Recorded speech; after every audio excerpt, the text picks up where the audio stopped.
Hello there guys, this is Christy Lewis from Dostoevsky in Space. Today I'm bringing to you a wonderful collab of friends all over Booktube. I invited some friends of mine to share some manga, manhwa, or other kind of graphic novel, specifically of the Asian variety that people had read and really loved, because I'm really entering my manga era and manhwa and webtoon era.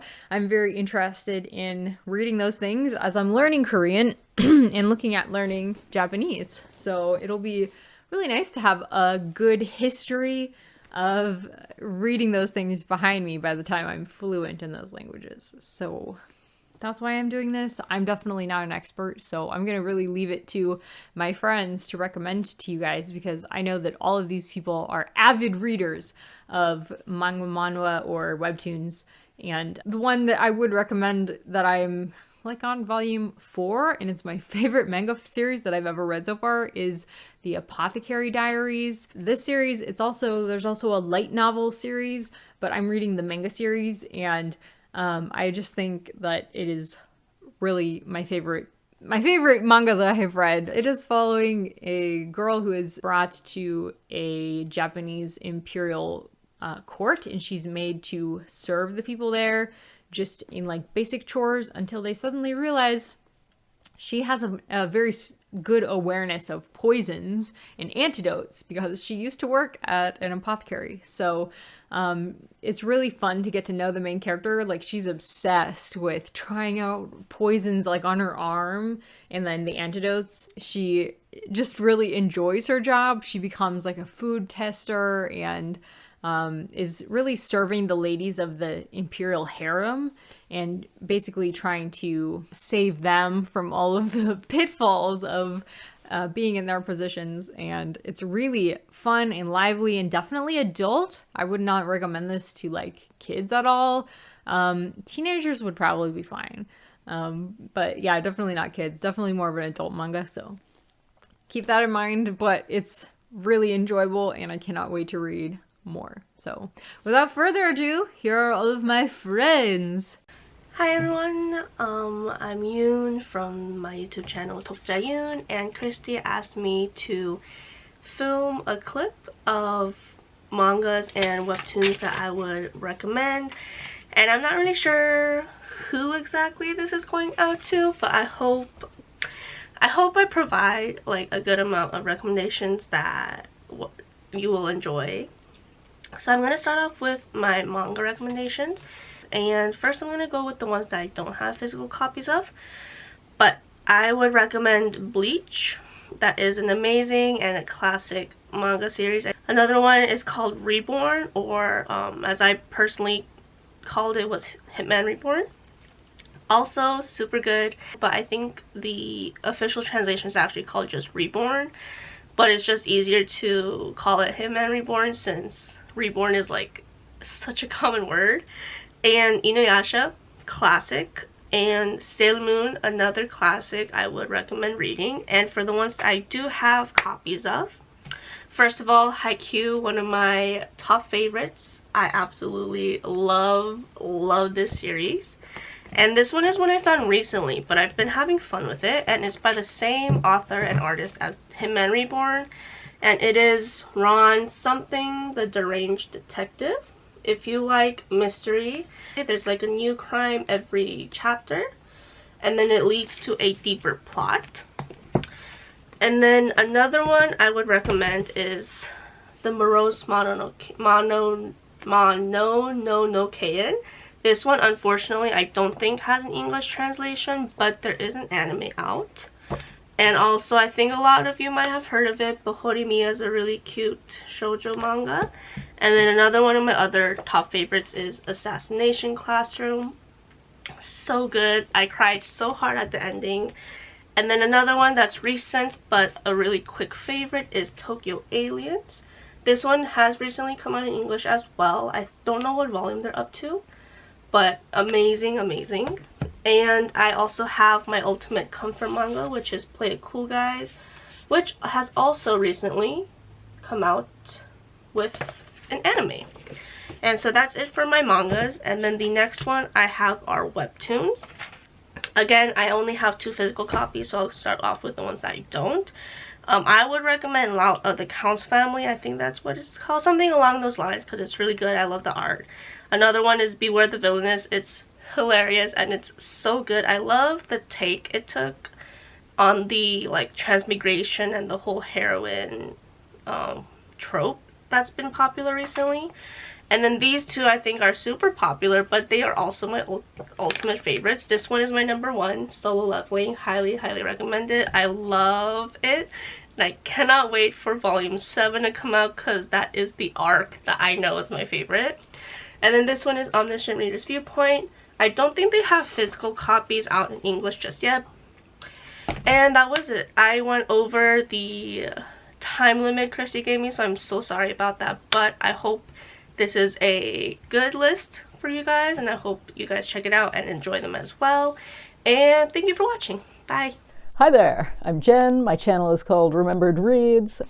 I'm going to mention Takahiko Inoue's Real. This is the same author who did Slam Dunk, which has been adapted into an anime, which is a high school basketball drama. And Real is also a sports work, but the focus is wheelchair basketball. And the characters are slightly older. In the beginning of the story, some of the main characters are either just out of high school or in their final year, and we follow them as they get older. And in part, because the sport that they're in is wheelchair basketball, the games involve also adults, because it's not a high school sport. And so I think it adds a kind of realism that a lot of sports manga stories that are focused on teenagers just don't. And it's fantastic because we also get different levels of sport. There's one character who is trying to make the national team so that he can get to the Paralympics. There's another character who is recently injured and is just sort of discovering the sport, but used to play the able-bodied game. And then there is a third character who might be trying to work into a coaching position, but really he's just trying to figure out his life. And I think part of the appeal of this is that so many sports manga stories do go slightly over the top in a way that's not terribly realistic, whereas this is fantastically grounded in a kind of reality, but still has the sports drama on the side. And the illustration style is great, and as somebody who's a fan of wheelchair basketball in real life, one of the great things about the earlier volumes of this is that it explains both the rules of the sport and the point system. And I think the point system especially is something that a lot of people who don't follow both wheelchair basketball and adaptive sport in general just don't understand. And I think this does a great job of that just on a practical level too.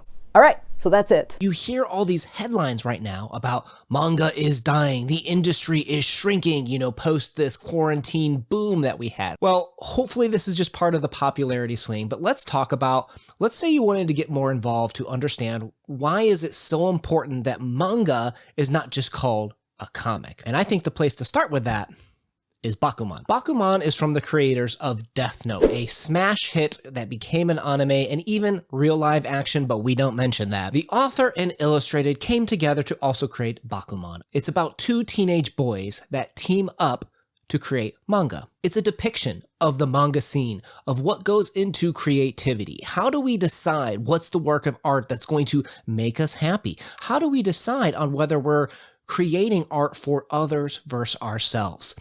It features characters probably more complex than Death Note itself, and probably just as dramatic for what is ultimately 2 teenagers trying to succeed in the manga world. But more importantly, as a reader, you get to understand how the ratings when mangas are released and how people give feedbacks and fans write into the artists that you sometimes see really shape and change how that manga may unfold. It gives you an idea of how the manga industry is much more integrated between artists and readers, that you can really start to understand that by participating in manga and by participating in active and new releases, you directly have a control on the future of the manga and can participate and influence the world in a way that you may like. So if that sounds like you, Bakuman is a wonderful exploration of passion and art and how it directly connects you with others that may be consuming it. Hi, my name is Alana. My YouTube channel is Alana Estelle, my booktube anyway. And when Christy asked me about my favorite, if I could do a quick video on my favorite manga series, I knew immediately what it would be. I revisited this series for the first time in 15 years. Well, I started it 15 years ago, but then took a long hiatus from it. as an adult, and then I just revisited it. Kaze Hikaru by, I almost forgot her name, Taeko Watanabe. And just really briefly, it is an historical fiction. It's a shoujo, but even if you're not into shoujo, which I'm typically not, it has a lot to balance out the romance, but the romance is very light and it's very slow moving. So it's quite Mulan-esque. We have our main character, Sei, who is going undercover in the Shinsengumi, which was a group of samurai during the 1800s, mid to late 1800s in Japan. And she goes undercover as a male samurai to avenge the deaths of her brother and her father. She then falls in love with Okita Soji, who is was one of the most renowned and talented swordsmen at that time. And he does know her true identity as a woman, but he vows to keep it secret. This is a period in time in which Japan is, the 1860s, Japan is going through a lot of change and a lot of pressure to open up their borders, especially to the West. And this is also taking place in the Meiji era. So if you are a fan of Rurouni Kenshin, it's a good one. I think this manga is underrated, but what I think is really most notable about this manga is that, I might have said manga, is that it's very historically accurate. The research is phenomenal. She put a lot of work into this series. The art, I think, is really charming. There's a lot of politics. There's a lot of Japanese culture. There is a lot of really well-crafted relationships, specifically male relationships, because Sei is in a world of men, undercover as a guy.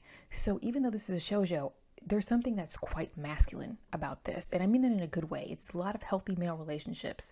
And so you see Sei kind of navigating, trying to pass as a guy, but as she's getting older, she starts at 15, but as she's getting older, 18, 19 years old, it's getting harder and harder for her to hide.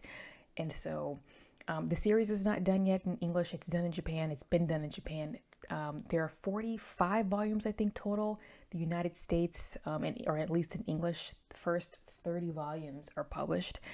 And so it's just worth the wait. It's underrated. It's kind of under the radar. But if you like historical fiction, if you like samurai sword fights, this is a really good one. I would pick it up. Hello! Well, first of all, thank you so much, Christy, for letting me be a part of this, and thank the rest of you for letting me let you know some of my favorite manga. I have been an anime nerd pretty much my entire life. I was the weeb before it was cool to be into anime, and so this is actually a really exciting project for me to be a part of, and I thought I would bring some of my personal favorites that have become my favorites as I've gotten older. These are all more adult geared stories, even though some of the characters may start out as like teenagers. These are stories that are definitely made for adults to enjoy them. So without further ado, here are some of my favorite manga that I highly recommend you guys check out. So first of all is going to be Death Note. Now, just look how beautiful it is. Like, not many manga come in such a beautiful packaging. Don't mind the markages that's literally from my finger holding it while I was reading it. That's my one qualm with the cover. Anyway, I digress. Death Note is about a high schooler who finds this notebook wherein if he writes somebody's name and pictures their face at the same time, he can effectively kill them. And with this comes great power and great responsibility, and he believes he's going to make the world a better place. Now the story progresses and we get to see the true nature of Light Yagami, the main character, and it is quite dark, quite terrible, and this is a manga that I never actually read until recent years. I grew up on the anime, and it is very nice to be able to see the source material, as most often source material is better than anime almost every single time. The next manga that I want to talk about is definitely more on the horror side. So that one was more of a psychological thriller. Like, yes, people die, but it's not so much horror. It's not so much like blood and guts. So I'm sorry if that's not what you're into. So trigger warning, there are blood and guts in this one. But that is the manga called Parasite. Parasite is a heavily philosophical novel about what it means to be human and the good and bad traits of being a human. And specifically in this manga, the main character gets taken over by a parasite where it takes over his hand. Most of the people who get parasites, it takes over their head, they lose their sense of self and they just become the parasite in a human body. The main character, Shinichi, actually keeps his consciousness and has a separate consciousness in his arm, which is this dangerous parasite. And they must work together in order to stay alive. And as the story progresses, they kind of become more like the other, and they sort of bridge the gap between what it means to be a parasite and what it means to be a human. Lots of sad things happen throughout the story, but it's a very, very beautiful story, and it's deeply philosophical. So if you're into anything really philosophical and you can put up with the blood and gore, because I'm so sorry, there is a lot, then I really highly recommend Parasite. The next manga that I recommend is also pretty gory, though not as gory, I think, as no, it's pretty gory. It's pretty gory. I'm just gonna be honest. It's pretty gory. It's pretty mainstream. So if you've actually seen this anime already, you know, all the more power to you. But the manga of Attack on Titan. Attack on Titan is a story about people who are stuck in this city that is surrounded by these giant walls, and on the outside of the walls are these titans which eat humans. Similar themes to Parasite, you might see. Very, very, very thematic, and the story progresses in a very atypical way. I can't really say anything more if I'm to avoid spoilers. It's a little bit gory, but if you can put up with the gore, the story is like, it puts you on the edge of your seat. Like, I have found very few things that make me gutturally feel this anxious. And it's good to feel anxious while you are also having a very philosophical debate in your mind. That being said, the very last manga that I want to recommend is a highly philosophical manga. It was written by a guy who was at the lowest low of his life. He was highly depressed, and he wanted to get through that depression. And how he did that was through Neon Genesis Evangelion. I'm so bad at pronouncing that. I say it wrong every time. You're just going to have to go with it. They call them Avas, so that's a lot easier for me to pronounce. Anyway, Neon Genesis is about a little guy. He is a 13-year-old boy or 14-year-old boy who's been abandoned by his father, and now his father wants him back in his life. And why does his father want him back in his life? Well, to fight these terrible angels. It's pretty intense. There's a lot of themes going on, and that is the whole point of this manga, is to explore the themes. Like I said, the guy who wrote it did so when he was in the darkest place of his life in order to get out of that. So there is a lot of hope, there's a lot of positivity, but there's a lot of darkness along the way. And yeah, the main characters are, the main character is definitely a teen. There are a lot of really amazing characters who are adults, like Misato and Ritsuko and, what's his name? Oh, his dad. His dad is great. His dad's terrible, but great. You know what I'm saying? He's both. So these are the mangas that I highly recommend. They're more on the dark side. They're more on the philosophical side. That's what I'm into. And if you're into that, I would highly recommend these particular manga. If you're more into some of the other stuff, then definitely check it out. I mean, here's the thing. Manga is just a medium like anything else. Now, comics can be for adults too. We have this sort of like misconception as a society that manga, anime, cartoons, they're all for kids, but they're just another medium for getting story out. And sometimes mangas are more effective of getting a story out than an actual written story, because you're able to create images and you're able to fast track the imagination in a way, and it allows you to kind of breeze through the visual side of things so you can focus on the actual story. So it's kind of like the sweet spot in between reading and watching a TV show. It's kind of like that melded in between point. Now, the only other thing that I would call out, I mean, Christy's probably going to call it out, but I'm just throwing this in here just in case. They do tend to read backwards, so it's gonna be a little weird for a while. Reading backwards, it's gonna be a little weird, but I promise you, just put through with it. It will be okay. You will enjoy yourself. But anyway, these are the manga that I personally own and am obsessed with. Well, I don't own this one. This is a library loan, but I love manga and I'm excited that manga is becoming more mainstream because I think more people need to get into the medium. I personally am working on the medium in my own writing. But with that being said, thank you so much again for letting me share with you guys what my favorite manga are, and I hope to hear more about some other types of mangas in this video so that I can explore and broaden my horizons as well. Well, thanks. Okay,